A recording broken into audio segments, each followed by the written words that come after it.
बियाहे के बाद दुल्हा दुल्हन जब अइले कोहबर के घर में, बियाहे के बाद दुल्हा दुल्हन जब अइले कोहबर के घर में, शहनाई बजत बा दोनों के दिल के शहर में, शहनाई बजत बा दोनों के दिल के शहर में।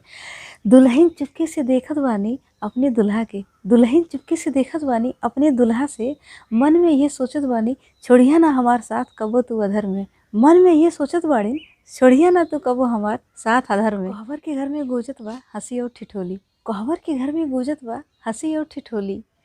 कुछ ही देर में उठे वाला बा दुल्हन के यहाँ से डोली, कुछ ही देर में उठे वाला बा दुल्हन के यहाँ से डोली। दिन भर ये सोचत बाड़ी कि कैसे गुजारा होई ससुराल में, दिन भर ये सोचत बाड़ी कि कैसे गुजारा होई ससुराल में।